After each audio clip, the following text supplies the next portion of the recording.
জয় মা।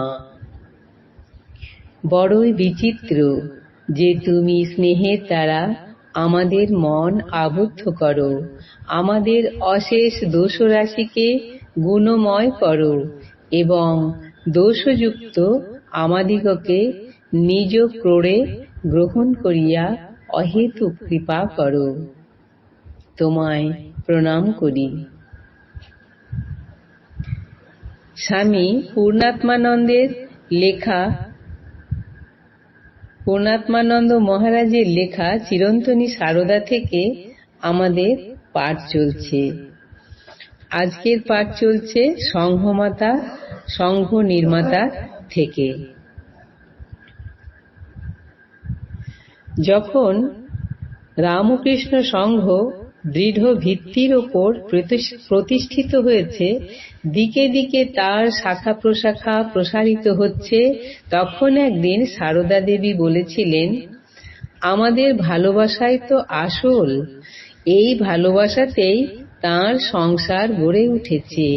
আহা, এর জন্য ঠাকুরের কাছে কত কেঁদেছি, কত প্রার্থনা করেছি, তবে তো তাঁর কৃপায় নরেন আমার ধীরে ধীরে এইসব করলে। ঠাকুরের শরীর যাওয়ার পর ঘর সংসার ছেড়ে নরেন, রাখাল, শরৎ, বাবুরাম সব ছেলেরা ঠাকুরের ভাব আশ্রয় করে একসঙ্গে জুটল। দেখে আমার খুব আনন্দ হলো। ওমা, কিছুদিন পরে দেখি তাদের বৈরাগ্য এলো, সকলেই সংসার ত্যাগী, কেউ কাউকে তেমন মানতে চায় না, একে একে স্বাধীনভাবে বেরিয়ে পড়ে, এখানে ওখানে ভিক্ষা করে খায় আর গাছতলায় তলায় ঘুরতে থাকে। আমার তখন মনে খুব দুঃখ হলো। ঠাকুরের কাছে এই বলে আকুলভাবে প্রার্থনা করতে লাগলুম, ঠাকুর, তুমি এলে, এই কজন শুদ্ধ সত্য ছেলেদের নিয়ে লীলা করে আনন্দ করে চলে গেলে, এই কজনকে না হয় ধন্য করলে, আর অমনি সব শেষ হয়ে গেল, তাহলে আর এত কষ্ট করে আসার কি দরকার ছিল? এত তপস্যায় বা কি প্রয়োজন ছিল? দেশে এরকম সাধুর তো অভাব নেই। আমার ছেলেরা তোমার ভাব নিয়ে এক একটি স্থান আশ্রয় করে বসবে, আর সব সংসার তাপদগ্ধ লোকেরা তাদের কাছে এসে তোমার ভাব পেয়ে শান্তি পাবে, আনন্দ পাবে। এই জন্যই তো তোমার আশা। বর্তমানে সুবিশাল রামকৃষ্ণ সংঘ, এই মঠটট যা কিছু, সব সংঘজননী সেই ব্যাকুল প্রার্থনার ফলশ্রুতি। সংঘ মানে সংহতি, ঐক্য। সারদা দেবী তার প্রার্থনায় তার জন্য ব্যগ্রতা জানিয়েছিলেন। তিনি বলেছিলেন, আমার প্রার্থনা ওরা সব তোমাকে আর তোমার ভাব উপদেশ নিয়ে এক স্থানে একসঙ্গে থাকবে।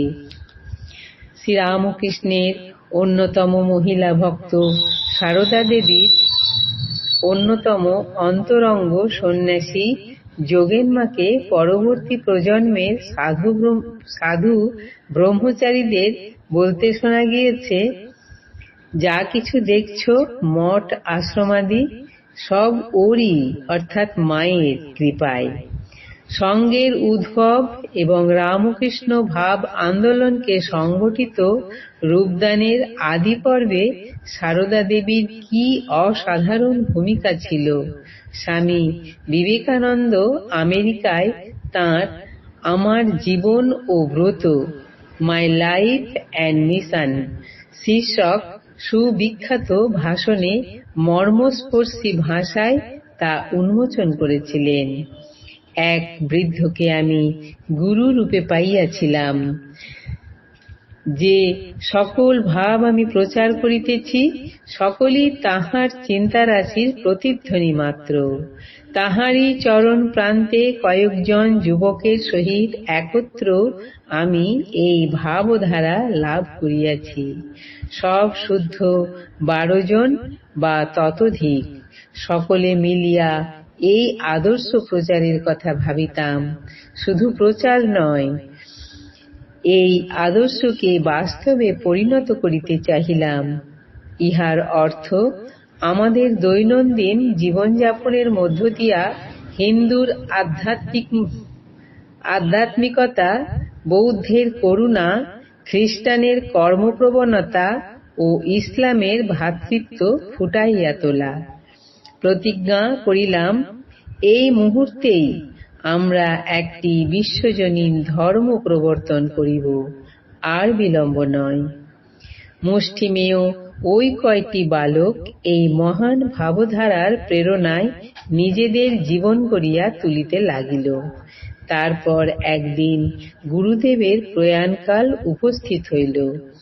আমাদের বন্ধু বান্ধব বিশেষ কেহ ছিল না।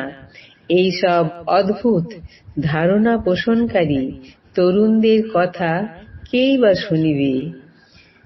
12টি বালক মানুষের কাছে বড় বড় আদর্শের কথা বলিতেছে।